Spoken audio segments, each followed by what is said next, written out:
주제 이사야 35장 1절로 6절의 말씀은 새 왕국 이스라엘에게 임할 축복에 대한 내용입니다.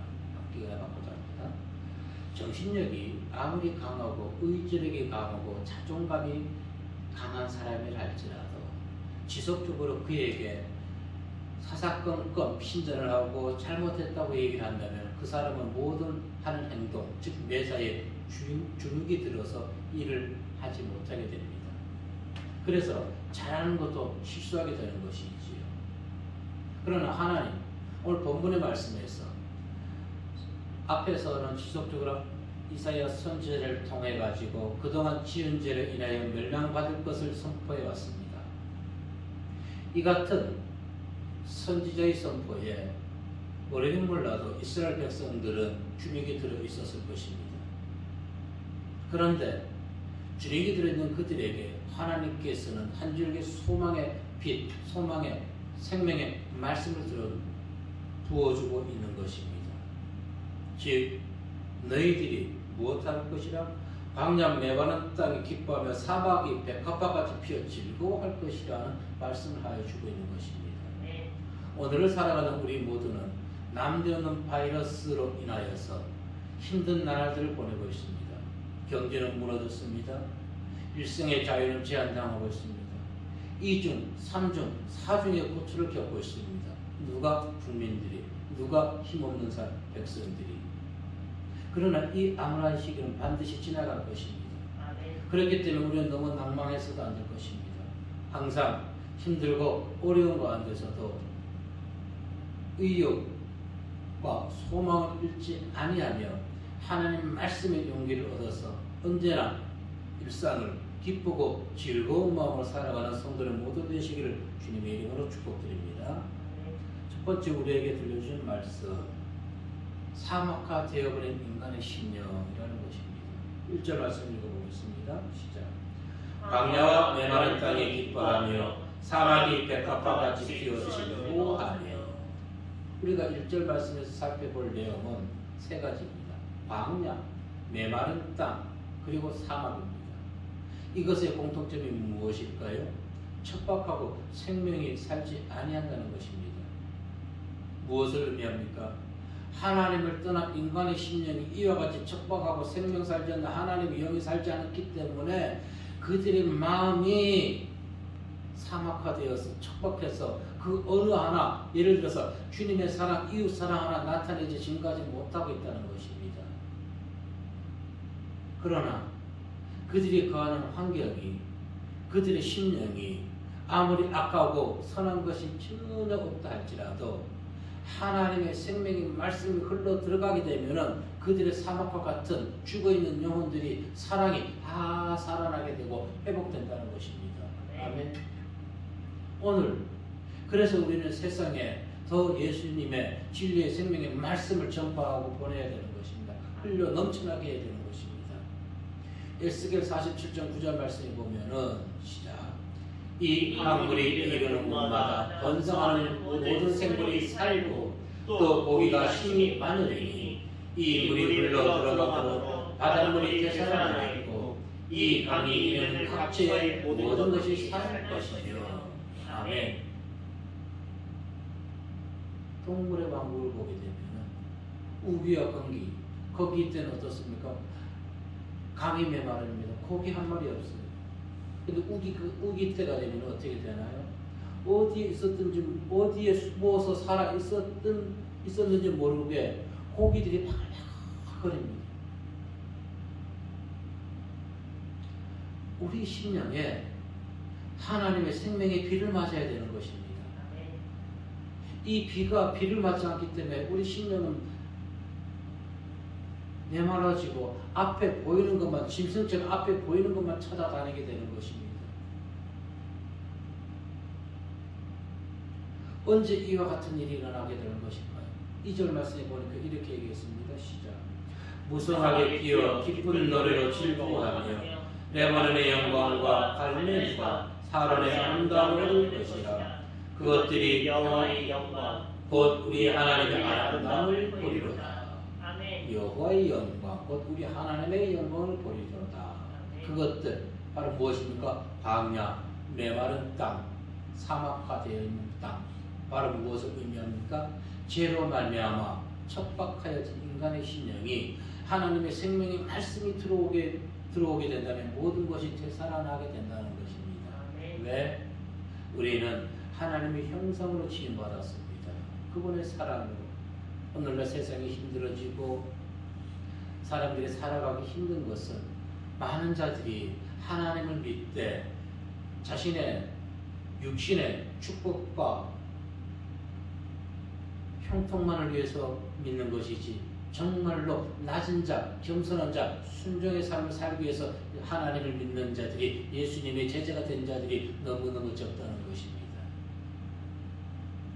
우리는 하나님의 영광을 나타내서 백합화 같이 우리는 반드시 꽃을 피워서 향기를 발해야 되는 것입니다. 백합화가 언제 핍니까? 겨울 지나고 봄이 될 때 그 추운 겨울에서도 살아남는 것입니다. 여호와의 영광, 즉 성령의 말씀을 또 예수 그리스도를 믿을 때 그들의 심령이 변화될 수가 있는 것입니다. 이렇게 얘기했습니다. 2절에서 여호와의 영광 곧 우리 하나님의 아름다움이라고 얘기했습니다. 하나님의 영광의 본체로 성육하신 예수 그리스도. 그래서 본문은 예수 그리스도께서 오실 때에 죄로 말미암아 메마르고 소망이라고는 전혀 가질 수 없던 인간의 심령이 옥토처럼 변하게 된다는 것입니다. 예, 누구든지 예수를 믿어야 됩니다. 예수. 그분만이 죽어있는 우리 영혼을 살려주는 것입니다. 사랑이 없는 이 심령에 사랑을 싹트게 하시는 것은 오직 예수 그리스도 그분밖에 없으면 우리는 인정하고 그분의 복음의 말씀을 이 세상에 점점 더 넘쳐나도록 우리는 쏟아 부어야 되는 것입니다. 마태복음 4장 23절 말씀이 이렇게 얘기합니다. 읽어볼까요? 시작. 예수께서 온 갈릴리에 두루 다니사 그들의 회당에서 가르치시며 천국 복음을 전파하시며 백성 중에 모든 병과 모든 약한 것을 고치시니. 아멘. 그렇습니다. 인간이 하나님의 영광을 보고 있지요. 곧 그리스도께서 성육신하시 이 땅에 오시기 전까지 인간의 심령은 상합이었습니다. 그래서 그들의 삶에는 소망이 없었습니다. 아니, 소망보다는 절망이 더 많이 있었던 것입니다. 그런데 예수 그리스도께서 오신다면 이 모든 것이 절망이 소망으로 뒤바뀌게 된다는 것입니다. 우리가 힘든 가운데 살아가면서도 즐거워하고 기뻐할 수 있는 것은 바로 우리 안에 계시는 예수 그리스도, 그분의 은혜, 그분의 담비 때문에 우리가 힘들어도 기쁨으로 살아갈 수가 있는 것입니다. 선지자는 이렇게 얘기했습니다. 백합화 같이 즐거워한다고 했습니다. 조금 전에 잠시 언급했지만은 백합화는 추운 겨울이 지나고 따뜻한 봄이 오면은 갈멜산, 즉 사름이라고 표현되어 있는 평원이나 팔레스틴 전 지역에 아름답게 피어나는 것입니다. 이 의미가 무엇을 의미합니까? 지금 비록 힘들고 어렵다 할지라도 낭망하고 좌절하지 말라는 것입니다. 견뎌내야 되는 것입니다. 그런데 무작정 견디는 것이 아니라 기왕이면 기쁨과 감사로 견뎌내지 않고요. 그러려면 반드시 백합화가 봄날에 피듯이 우리가 지금 겪는 이 모든 어려움, 환난을 다 지나가게 될 것입니다. 우리가 지금까지 살아오면서 한두 번 우리가 어려움을 겪었습니까? 그런데 과거에 힘들었던 기억들 기억합니까? 안 하지요. 이 또한 지나갈 것을 믿으시길 바라겠습니다. 사람 메시아적 소망을 얘기해주고 있는 것입니다. 그리고 백합화는 거룩한 아름다움을 얘기하는 것입니다. 즉 무엇을 의미합니까? 예수 그리스도를 소망하는 그 심령에 아름다고 피어서 그에게는 좌절과 절망이 없이 된다는 것입니다. 사라지게 된다는 것입니다. 선지자는 이처럼 고난받는 백성들에게 소망을 주고 있는 것입니다. 아멘. 성도에게는, 성도의 앞날은, 성도의 미래는 어둠이 없습니다. 오직 즐거움과 기쁨, 아름다움으로 점철될 뿐입니다. 예레미야 31장 17절 말씀에 이렇게 얘기합니다. 시작. 너희의 장래에 소망이 있을 것이라. 너희의 자녀가 자기들의 지경으로 돌아오리라. 여호와의 말씀이니라. 아멘. 우리 이 말씀을 붙들어야 되는 것입니다. 이 말씀. 지금 우리는 정말로 생각지도 못했던 질병으로 인하여 소망과 희망 다 잃어버렸습니다. 모든 것을 포기하고 싶은 그 자리에 서 있는 사람들이 정말 많을 것입니다. 하지만 절대 포기해서는 안 되는 것입니다. 아멘. 왜? 하나님의 영광의 광채이신 예수 그리스도를 바라보십시오. 아멘. 죽을 용기, 포기할 용기가 있다면은 귀하면 마지막이라도 예수 그리스도를 바라보시길 바라겠습니다. 아멘. 그분의 구원하심이, 그분이 회복해 하시는 은혜를 강구해 보십시오. 왜? 그분은 능하시며 복되신 역사를 이루시는 하나님이시기 때문에 아멘. 우리의 모든 것을 알고 계십니다. 그러나 우리가 입으로 토로해서 하나님께 기도하기를 더욱더 기다리는 것입니다. 아멘.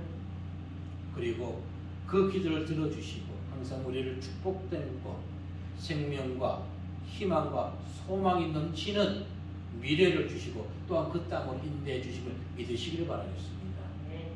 그래서 우리는 일상의 모든 부분에서 주님을 인정하고 또한 믿음으로 어려운 현실을 이겨내고 백합화처럼 아름답고 또 주님의 영광스러운 백성들이 되어서 힘들어하는 자들에게 힘과 용기를 줄 수 있는 주님의 백성, 성도가 되시기를 이전 주님의 이름으로 축복드립니다. 아멘. 두 번째 우리에게 들려주신 말씀은 성도는 타인을 세워주어야 한다는 것입니다. 3절 말씀에서 이렇게 얘기합니다. 시작. 너희는 약한 손을 강하게 하며 떨리는 무릎을 굳게 하며. 아멘. 자, 2절에서는 대심판 이후에 선민들의 땅에 넘칠 즐거움을 얘기해주고 있는 것입니다. 그리고 본절과 4절에서는 고통스러운 현실을 반영합니다. 반면에 영광을 예언하고 고통스러운 현실의 문제를 들춰오는 것, 무엇을 의미합니까? 당시 이스라엘 백성이나 모든 시대 하나님의 백성에게 현실 세계에서 당하는 고통으로 인해서 좌절하지 말라는 용기와 희망을 주고 있는 내용인 것입니다. 물론 이와 같은 얘기가 하나님의 구원이 이루어지지 아니한다면 말로만 끝나버릴 것입니다. 그러나 1절과 2절 말씀 그리고 5절과 7절에서 확실히 얘기해주고 있기 때문에 이 말씀은 진리인 것이고 변함없이 이루어지게 된다는 것입니다. 아멘. 이사야에서의 이러한 선포는 모든 시대 하나님의 백성들이 귀를 기울이고 말씀을 통해서 용기와 힘을 가져야 될 내용인 것입니다. 5절로 7절의 말씀을 읽어보도록 합니다. 시작. 그때의 맹인의 눈이 밝을 것이며 못 듣는 사람의 귀가 열릴 것이며 그때 저런 자는 사슴같이 뛸 것이며 말 못하는 자에게는 노래하리니 이는 광야에서 물이 솟겠고 사막에서 시내가 흐를 것이니라. 뜨거운 사막이 변하여 못이 될 것이며 메마른 땅이 변하여 원천이 될 것이며 승냥이 눕던 곳에 풀과 갈대와 부들이 날 것이며. 아멘. 누가 오시면 예수 그리스도 그분이 이 땅에 오시면. 그래서 선지자는 이렇게 얘기했습니다. 너희는 약한 손을 강하게 하라고 명령했습니다. 약한 손은 무엇을 의미합니까? 약한 손은 우리가 온몸에 힘이 빠지게 되면 어떻게 됩니까? 몸에 힘이 빠지면 손에까지 힘이 없어지는 것입니다. 손이 쭉 늘어지는 것이죠. 욥기서에서는 이렇게 얘기합니다. 4장 3절 말씀 읽어볼까요? 시작. 보라, 전에 내가 여러 사람을 훈계하였고 손이 늘어진 자를 강하게 하였고. 아멘. 무엇으로 손이 늘어진 자를 강하게 하였나요? 훈계. 이것은 질책을 얘기하는 것이 아닙니다.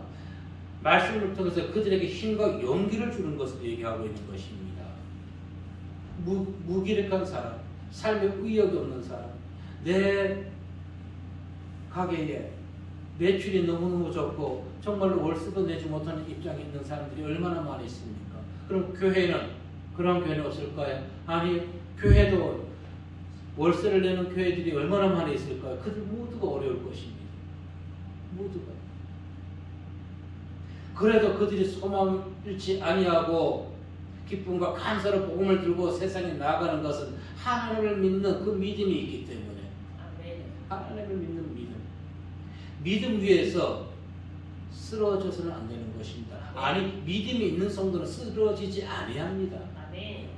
하나님을 믿으면서도 믿음이 없는 성도는 매주에 감사하면 그의 신앙은 무너질 수밖에 없는 것입니다. 그의 심령은 근심, 걱정을 가득 찰 수밖에 없는 것입니다. 그래서 특별히 믿는 자들은 믿음을 잃어버려서는 안 되는 것입니다. 이 시대 어떠한 시대입니까? 이 코로나 현실을 우리 모두를 무기력하게 만들었습니다. 아무런 대책이 없습니다. 우리가 의지할 것은 마스크밖에 없습니다. 그리고 집에 콕 머물러 있는 것뿐입니다. 백신 언제 올지 모릅니다. 꿈 같은 얘기인 것입니다. 왜 그럴까요? 저기에 있는 사람들은 국민들 안전을 위해서, 건강을 위해서 백신보다는 자기들의 당을 위해서 싸우고 피터지게 싸우지 않았습니까? 그리고 지금 와서야 백신을 구하니만이 지금 수선 떨고 있습니다. 무엇이 나라를 위하고 국민을 위한 길인지 우리는 알아야 되는 것입니다. 예수님은 이 땅에 오셔서 그러한 것에 상관없이 잃어버린 영혼을 찾았고 가난한 자와 고아와 과부와 비천한 자들을 찾아가서 그들에게 힘과 용기를 주었던 것입니다. 이것이 생명의 말씀, 복음의 진리, 하나님, 예수 그리스도를 믿는 자들의 본이 되어야 되는 것입니다. 그런데 항상 강조하지만은 권력에 빌붙어 있는 목사들이 되어서는 안 된다는 것입니다. 왜? 미래에 소망이 없습니다. 우리는 영원한 권세에 붙어 있어야 됩니다. 어느 권세? 하나님의 권세, 하나님의 권력에 보수주의, 진보주의가 아닌 어떠한 주의? 복음주의. 네. 우리는 복음주의 성도가 백성이 되어야 되는 것입니다. 복음 안에서는 모두를 용서할 수가 있는 것입니다. 복음 안에서는 모두와 화합할 수가 있는 것입니다. 원수도 용서할 수가 있는 것입니다. 그러기 위해서는 믿는 성도들이 먼저 손에 힘이 강해야 되겠습니다. 두려움이 사라져야 되겠습니다. 하나님을 믿는 믿음 안에서 강함을 유지해서 주변에 힘들고 어려운 자들을 일으켜 세워줄 수 있는 주님의 길을 걸어가는 이 시대에 그런 자들이 더욱더 필요한 시대인 것입니다. 누가복음 22장 32절 말씀에 이렇게 얘기했습니다. 시작. 그러나 내가 너를 위하여 내 믿음이 떨어지지 않기를 기도하노니 너는 돌이키는 후에 내 형제를 굳게 하라. 아멘. 먼저 우리 믿는 자들이 실족하지 말고 좌절하지 말아야 되는 것입니다. 먼저 소망을 가지시기 바랍니다. 그리고 주변의 이웃에 힘들어하고 낭만, 근심 가운데, 절망 가운데 빠진 자들에게 용기를 줄 수 있는 성도가 되시길 바라겠습니다. 어떻게 가능할까요? 하나님의 약속의 말씀만 확실히 붙들면 되는 것입니다. 그러면 우리의 손과 무릎은 강하게 힘을 얻게 되는 것입니다. 하나님의 말씀은 영육간의 강건함으로 우리를 채워주십니다. 선지자 이사야는 얘기했습니다. 약한 손, 떨리는 무릎을 강하게 하라고 얘기했습니다. 이것은 신체적, 외적 상태를 얘기해 주는 것입니다. 예, 우리가 무엇인가 열심히 일을 하려 해도 안에 무거운 짐을 들기 위해서도 힘이 있어야 되는 것입니다. 외적으로도. 그런데 선지자는 4절에서 이렇게 얘기합니다. 한번 4절 말씀 읽어봅니다. 시작. 겁내는 자들에게 이르기를 굳세어라, 두려워하지 말라. 보라, 너희 하나님이 오사 보복하시며 갚아주실 것이라. 하나님이 오사 너희를 구하시리라 하라. 아멘. 4절의 말씀 가장 먼저 나오는 것이 무엇입니까? 겁내는 자들이라는 것입니다. 겁내는 자들, 두렵고 떨림은 아무리 우리가 몸에 육신의 힘이 외적으로 강하다 할지라도 마음에서 겁을 먹으면 움직이지 못합니다. 힘을 발휘하지 못하는 것입니다. 그래서 먼저는 마음을 굳게 세우시길 바라겠습니다. 마음이 중요한 거예요. 마음. 그래서 성경의 말씀을 보십시오. 얼마나 우리 한 영혼 한 영혼 우리에 대해서 자세히 알고 있습니까? 성경의 말씀을 자세히 우리가 읽고 묵상하고 기도하면서 깨우치다 보면은 정말 하나님 나를 너무 사랑한다는 것을 깨닫게 됩니다. 하나님이 이 나라를 인간을 너무나 사랑한다는 것을 깨닫게 되는 것입니다. 외적인 것뿐 아니라 심령에서부터 너희는 강하게 해야 된다는 것입니다. 국가적 위기 상황에서 그리고 불안한 사회적 정황으로 인해서 어찌해야 될지 모르기 때문에 사람들은 마음을 가누지 못합니다. 그래서 극심한 공포와 고통 가운데 속에서 생활합니다. 자, 사람들이 정말로 힘들어서 이렇게 외로워하고 좌절하는 것일까요? 물론 상가를 운영하시는 분들은 그렇겠죠. 자영업자들은 많이 힘듭니다. 그런데 지난번 설문조사 내용을 보니까 백신이 개발되면 가장 무엇을 하고 싶나 했더니 10명 중에 7명이 해외여행을 하고 싶다고 얘기합니다. 무엇을 의미할까요? 돈이 전부가 아니라는 것입니다. 자유를 잃어버렸다는 것입니다. 내 행동이 제약을 받고 있다는 것입니다. 그러나 그 모든 것은 마음에서 다 이겨낼 수가 있는 것입니다.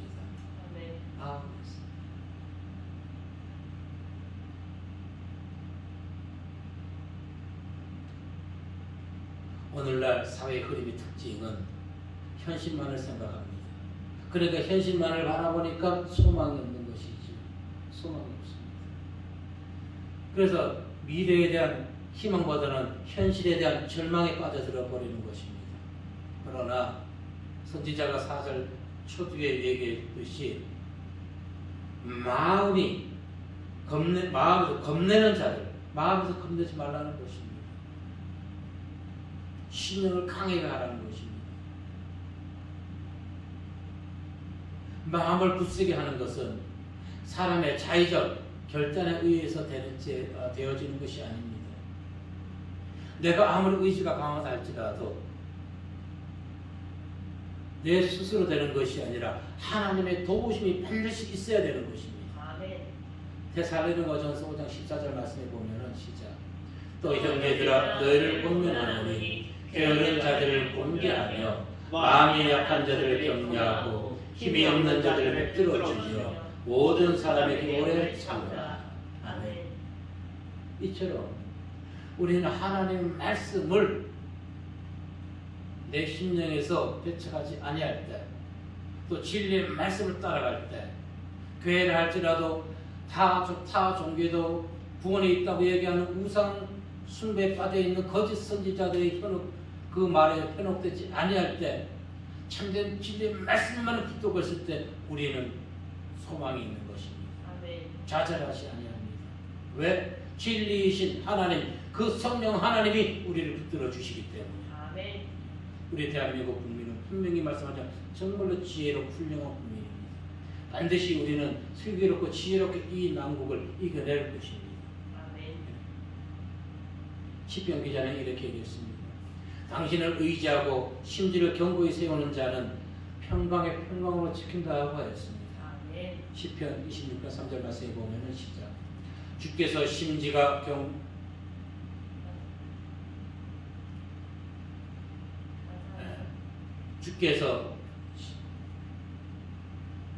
주께서 심지가 견고한 자를 평강하고 평강하도록 지키시리니 이는 그가 주를 신뢰함이니이다. 아멘. 어떠한 자를 평강의 평강으로 지키신다고요? 주를 믿는 자, 신뢰하는 자, 의심하지 아니하는 자.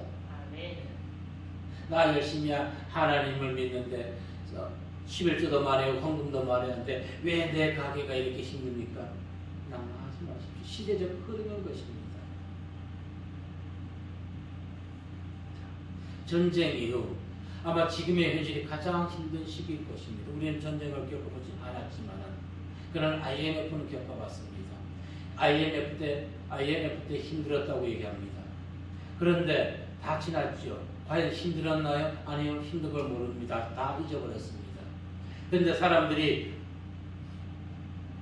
IMF 때는 물질적으로 힘들었지만 육신적으로는 자유로웠습니다. 그런데 지금은 물질적으로 힘든 상인들, 소상공인들, 물질이 있다 하여도 행동에 제약을 받는 사람들 참 많이 있지. 자유가 이처럼 중요합니다. 왜 많은 사람들은, 공무원들은 이와 같은 코로나19 시대에 그들은 과연 어려움이 없을까요? 어려움이 있겠지요. 어떤 어려움? 자유 제한이 있을 것입니다. 그러나 소상공인들은 2가지, 3가지, 4가지 이상 힘들어집니다. 그러니 정책을 발의하는 사람들은 소상공인들의 입장을 알지 못하는 것입니다. 자신들은 따박따박 급여가 나오거든요. 나라에서 나오니까 물질적으로, 경제적으로 어려움이 없습니다. 소상공인들의 그 마음을 알아주지 못하는 것입니다. 정말로 그들이 소상공인들의 마음을 알기 원한다면은 공무원들이라 할지라도 국회의원들이라 할지라도 50% 아니면 60% 급여를 감봉시켜 보십시오. 그러면 그들이 어떤 정책을 펴야 될지를 알게 될 것입니다.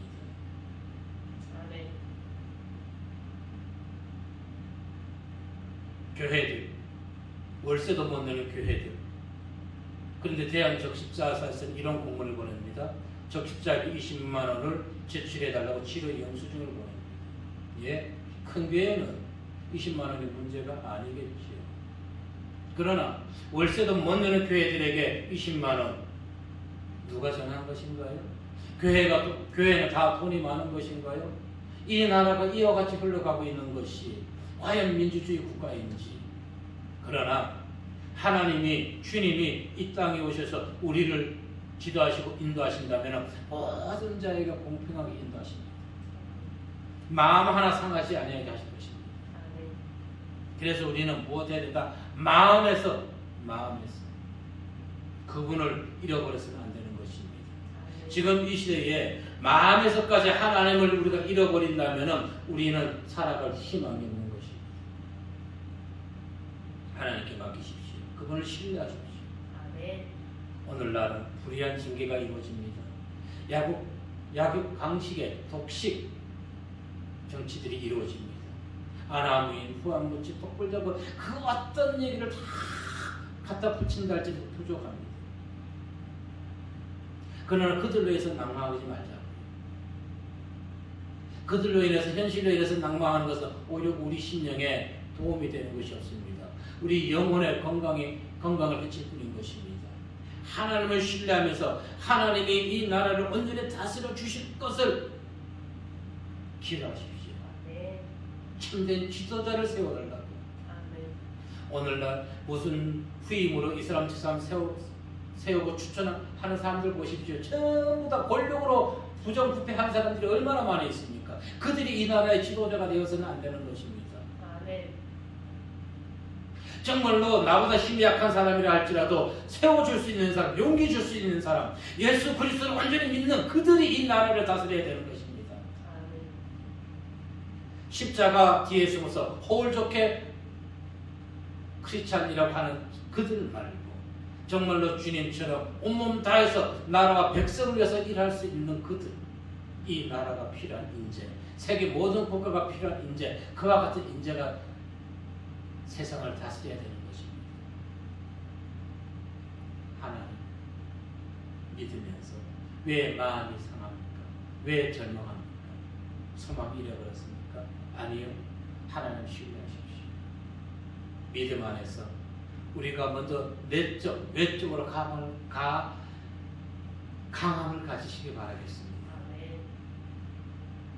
그런 자들에게 하나님은 시편 기자를 통해서 얘기하여 주었듯이 평강의 평강을 지킨다 했습니다.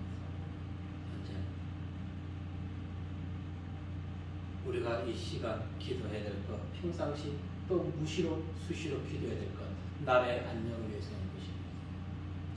절망하는 사람들보다 정말로 힘들고 어려워도 마음에서 소망을 잃지 아니하고 희망을 잃지 아니하고 기쁨과 즐거움으로 사람들을 맞이할 수 있는 그들을 위해서 우리는 기도해야 되는 것입니다. 그 나라가 언제 가능하냐고요. 예수 그리스도 그분을 온전하게 영접해 보십시오. 그러면 우리의 발걸음은 무겁지 아니하고 우리의 발걸음은 가볍게 될 것입니다. 그만큼 마음에 근심이 없는 사람들은 발걸음이 가벼워집니다.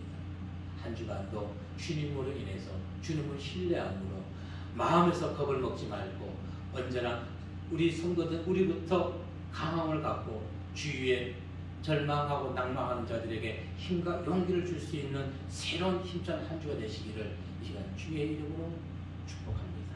네. 기도하겠습니다.